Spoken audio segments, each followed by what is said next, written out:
Welcome to the deep dive. Today, we're tackling a topic that's absolutely fundamental to the medicines you rely on: Mhm. impurities in drug development.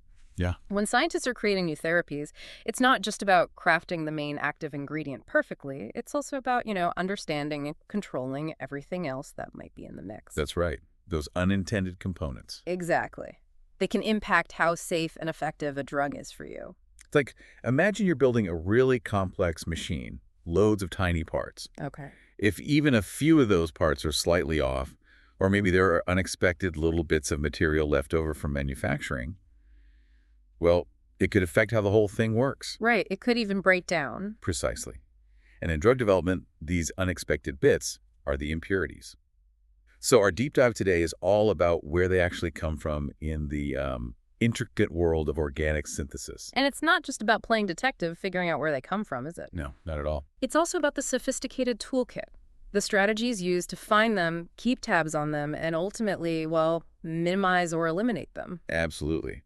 We'll be exploring the analytical techniques and the process controls that make this crucial work possible. Because this isn't just like an academic exercise, it has profound real-world consequences for everyone. Definitely.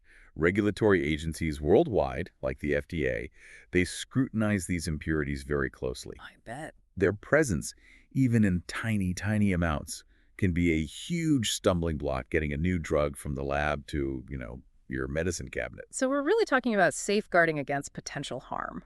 Yes, and guaranteeing that each dose of medication you get meets the highest standards of consistent quality, batch to batch. Okay, let's unpack this then. Where do these unwanted guests, these impurities, actually sneak into the process of making a drug? Sounds like there could be multiple points of entry. Oh, indeed. Given how complex organic synthesis often is, multiple steps involved, Yeah. there are several potential sources. Like what? Well, one of the most common is the starting materials. The initial building blocks. Exactly. Think of them like that. If these starting materials aren't highly pure to begin with, then any impurities they contain can unfortunately just carry through. Ah, so they might appear in the final drug substance? Potentially, yes. It's like trying to build a perfect Lego castle with some bricks that are already a bit chipped or, off color. That makes perfect sense. You can't really end up with a pristine final product if you start with something that's not quite right. Precisely.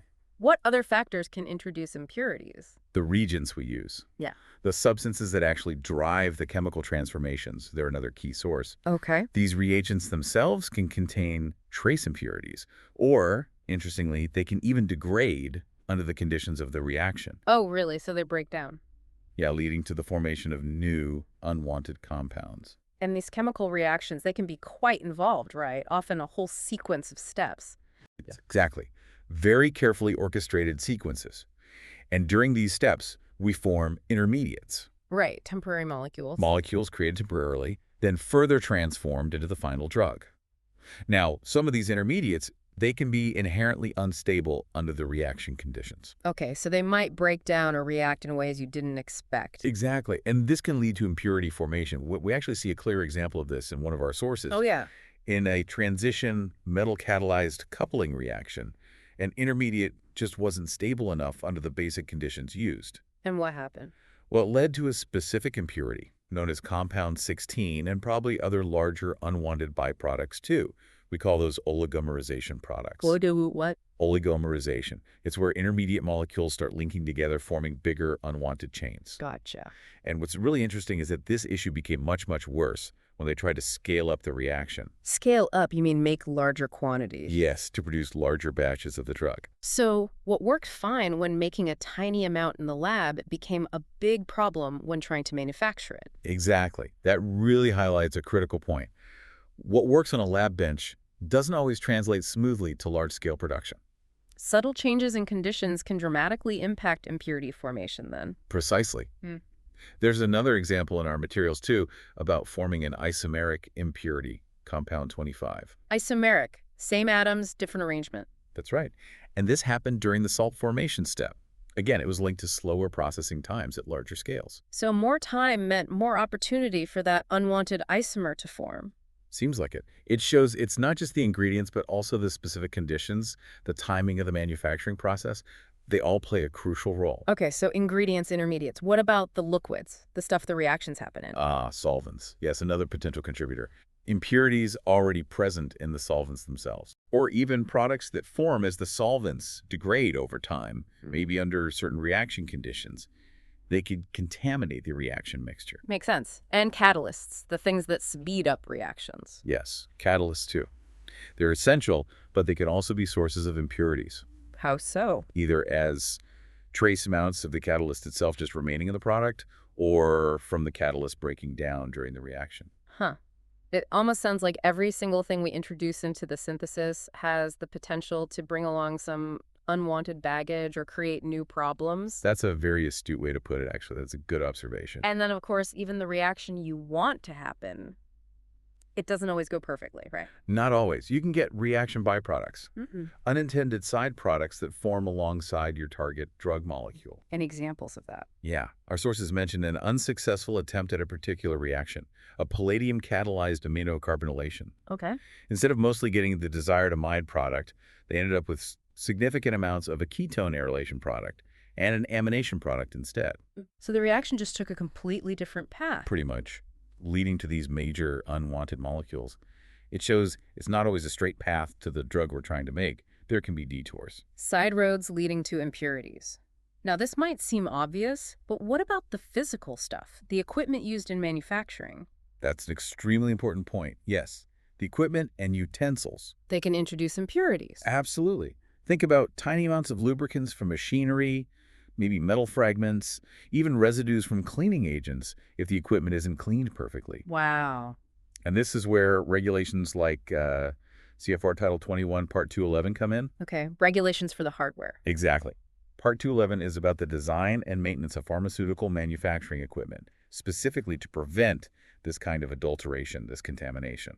And there was another part mentioned. Part 111 also emphasizes the critical need for clean and sanitary equipment, and especially any surfaces that come into direct contact with the drug substance. So it's not just the chemistry inside the reaction vessel, but the whole environment it's happening in. Correct. The whole setup matters. Okay, so we have all these potential sources of impurities, starting materials, reagents, intermediates, solvents, catalysts, byproducts, even the equipment. How do scientists even know they're there? What's the detective work involved? This is where analytical chemistry becomes absolutely indispensable. We rely on a whole suite of highly sophisticated analytical techniques. To find and measure them. Exactly, to detect and quantify these impurities, which, can often be present in incredibly small amounts. So what are some of the key tools in this analytical toolbox? Well, chromatography techniques like HPLC, high-performance liquid chromatography, and GC, gas chromatography, are really the workhorses here. Chromatography, that separates things out, right? That's the idea. Imagine a race where different molecules move at different speeds through some special material. Chromatography separates the components of a mixture based on these differences. So you can see extra peaks in the results. Precisely. Peaks besides the one you expect for your drug substance. And often, these chromatography techniques are coupled with very sensitive detectors. Mass spectrometry, MS, is a particularly powerful one. Mass spectrometry, how does that help in this molecular detective work? Mass spec essentially acts like a super precise scale. It measures the mass-to-charge ratio of individual molecules. Giving a unique fingerprint. Pretty much, yeah. A unique fingerprint for each component in the mixture.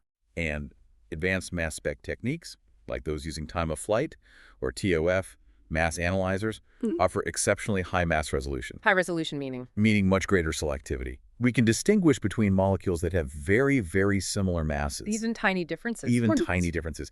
And even when we're looking at fragments of molecules using something called tandem mass spectrometry, or MSMS. Wow, that's like having a molecular fingerprint. For real. It's incredible that we can identify such minute differences. That really is powerful stuff. And our sources also emphasize the crucial importance of validation of these analytical test procedures. Validation, meaning proving the tests work. Exactly. Rigorously proving that our tests are accurate, reliable, and sensitive enough to detect and measure impurities at the relevant levels. Okay. This includes determining things like potential degradation products of the drug and the lowest amount of impurity the test can reliably detect. We call that the limit of detection. Got it. So you need proof the methods are up to the job. Absolutely. The Good Drug Regulatory Practices source specifically highlights these aspects. And I also noticed a mention of NMR spectroscopy. How does that fit into the puzzle? NMR spectroscopy, nuclear magnetic resonance. It's a very powerful technique for figuring out the detailed structure of molecules. How they're put together? Exactly. While one source mentions its use in structure-activity relationship studies, or SAR studies. Which is about how structure affects biological activity. Right. But its fundamental ability to map out the precise arrangement of atoms makes it invaluable for fully characterizing the structure of an impurity once you've managed to separate and isolate it using something like chromatography. So, chromatography finds it, mass spec fingerprints it, and NMR maps its structure. That's a good way to think about the workflow, yeah. Okay, so once we've identified and characterized these impurities, what steps can be taken to minimize their formation in the first place? It can't just be about finding them after they've formed, right? No, prevention is key. We need to stop them from happening. Precisely. This is where implementing robust process controls is absolutely essential. Process controls like? Well, a key aspect is meticulously controlling the reaction parameters during the synthesis. Temperature, pressure. Exactly. Factors like temperature, pressure, the duration of the reaction time, they can significantly influence impurity formation. So fine-tuning the recipe. It's exactly like fine-tuning a recipe. Yeah. Getting the temperature and baking time just right to avoid, burning or undercooking. By carefully optimizing these conditions, we can often minimize generating unwanted byproducts. That's a great analogy. Beyond just controlling the reaction itself, what other strategies are used? Purification techniques are critical at each step of the synthesis. Like filtering things out. Methods like crystallization, various forms of chromatography, often done on a much larger industrial scale, and filtration, yes. They're used to selectively remove impurities that formed during the previous reaction step. So it's a cycle, react, then purify. Often, yes. That example we discussed earlier, needing extra steps to remove that isomeric impurity, compound 25, and improve the enantiomeric excess. The ratio of the desired mirror image molecule. Right. That really highlights the absolute necessity of these purification steps. It's often a cycle. Reaction, purification, next reaction, purification. It sounds like a constant process of creating and then cleaning up. It can be. And increasingly, the pharmaceutical industry is embracing a concept called quality by design, or QBD. Quality by design? What's that about? It's a more systematic, science-based approach to drug development. It really emphasizes deeply understanding the manufacturing process and identifying the critical parameters that can impact the quality of the final drug, including impurity levels. So designing the process with quality in mind from the start. Exactly. Instead of just relying on testing the quality in at the end. By designing the process well, we aim to minimize defects, including impurity formation, right from the beginning. That sounds much more proactive. It is. It's Several of our sources mention QBD, including ones on process technology, continuous manufacturing, and product development. The insight is moving from testing quality in to designing quality in. So instead of just testing the final batch, you're engineering the whole process to be inherently less likely to produce impurities. That's the core idea. And it's closely linked to the FDA's PAT framework, process analytical technology. Cool idea. Yeah, PA encourages using advanced process monitoring tools that measure critical quality attributes, which can include indicators of impurity formation in real time during manufacturing. Real-time monitoring. Yes, allowing for adjustments to be made proactively, on the fly, to ensure consistent quality and minimize variability, like having sensors and feedback loops built right into the process. Interesting. Are there specific guidelines the industry follows for all this impurity control? Oh, yes, definitely. There are important regulatory guidelines, the ICH Q11 guideline, for example. ICH? International Council for Harmonization. Q11 offers comprehensive guidance on developing and manufacturing drug substances, with a big focus on managing impurities throughout the whole life cycle. And it mentions risk. Yes, it emphasizes a risk-based reasoning for hazard assessment of potential impurities. This is also highlighted in the merged ICH Q914 document we looked at. Risk-based reasoning, so focusing on the impurities that pose the greatest potential risk to patients. Exactly right. Strategic. Prioritize identifying and controlling the impurities most likely to be present and most likely to cause harm if they aren't properly controlled. This all sounds incredibly intricate and highly regulated. Why is having this thorough understanding of impurity profiles so absolutely critical for getting a drug approved? By the FDA, for instance. Well, ultimately, it comes down to ensuring patient safety. That's the bottom line. Right.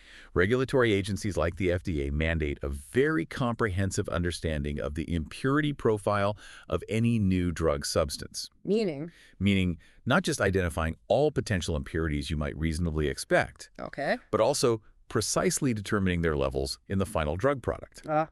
and then demonstrating through rigorous testing and analysis that those levels are within internationally accepted safety limits.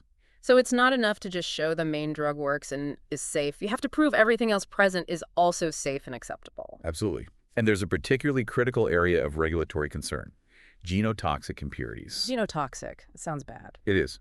These are impurities that have the potential to damage DNA. And potentially cause cancer. That's the concern, yes. So regulatory agencies have established very strict, often extremely low, limits for these types of impurities. Makes sense. Therefore, a deep understanding of the chemical pathways, how potential genotoxins might form during synthesis, is absolutely essential. To develop control strategies. Exactly. Strategies aimed at minimizing or completely eliminating them. One of our sources specifically mentions the ongoing concern around N-nitrosamines as a class of hazardous substances. Nitrosamines, right. I've heard about those. It really underscores the intense regulatory focus on compounds like that. Genotoxins. Definitely something you want to keep out of medicines. What about when a company is developing, say, a series of drug candidates that are chemically similar? Like related structures. Yeah, does understanding the impurities in one help with the others? Yes, absolutely. Understanding the impurity profile of a lead drug candidate provides invaluable insights. It directly informs the development of control strategies for structurally related analogs. Well, if you identify specific impurities forming in molecule A because of certain reaction conditions or starting materials, Okay. you can reasonably anticipate that similar impurities might pop up in molecule B or C if they undergo similar synthetic steps. Ah, so you can be proactive. Exactly. You can implement preventative and control measures early in the development process for these new analogs based on what you learned from the first molecule. It's like learning from past experiences within that drug family. That makes a lot of sense. Build on previous knowledge. Precisely. And our sources also refer to various parts of the Code of Federal Regulations, like 21 CFR 310.3. What's that one? It gives the regulatory definition of a new drug, and that definition itself implies the extensive scrutiny applied to every aspect of its composition, including impurities. Right, the whole package is under review. And similarly, 21 CFR 111.70 outlines the requirements for setting specifications, quality standards at various stages of manufacturing to ensure consistent quality. Specifications for impurities, too. Yes. And as highlighted in that ICH Q914 document, all the detailed information gathered during the evaluation of potential mutagenic impurities that gets included in the regulatory application To justify things. to justify the choice of starting materials and the overall impurity control strategy. It also underscores why you need to demonstrate that steps before your defined starting material don't negatively impact the final impurity profile. You need to look back up the chain, too. It really emphasizes just how deeply regulatory bodies delve into every single facet of drug manufacturing and the final medicine's composition. It's all driven by that fundamental commitment, ensuring the safety, efficacy, and consistent quality of the medications that reach patients. Okay, so as we bring this deep dive to a close, what are the key insights about impurities in drug development that you think our listeners should really take away? Well, I think the main points are that impurities can pop up from a whole array of sources during complex drug synthesis, starting materials, reagents, intermediates, equipment, you name it. Right, they can come from anywhere. And highly sophisticated analytical techniques are absolutely essential for finding and tracking these unwanted substances, often present in just trace amounts. The detective work. Exactly. And crucially, various robust process controls are put in place at each stage, controlling reactions, purification steps to minimize their formation and get rid of them. And all this meticulous effort is absolutely paramount for meeting those stringent regulatory requirements worldwide. Precisely. A thorough understanding of the impurity profile, especially concerning potentially harmful stuff like genotoxins, and also when developing families of related drugs, it isn't just good science. It's a requirement. It's a fundamental regulatory requirement. And ultimately, it's the cornerstone of ensuring the safety and effectiveness of the medicines that, you and your loved ones rely on. This has been a truly illuminating discussion. It really gives you a much deeper appreciation for the incredible level of detail, the rigorous quality control that goes into ensuring the safety of our medications. It's a complex business. Definitely. So here's a final thought for you, our listener. Considering the intricate, often delicate nature of chemical synthesis, and coupling that with the continuous advancements we're seeing in analytical tech and process chemistry, how might our approaches to identifying, controlling, and maybe even preventing these tiny, often unseen impurities evolve in the future?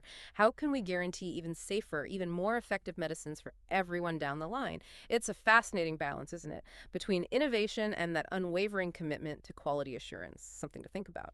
Thanks for joining us on the deep dive.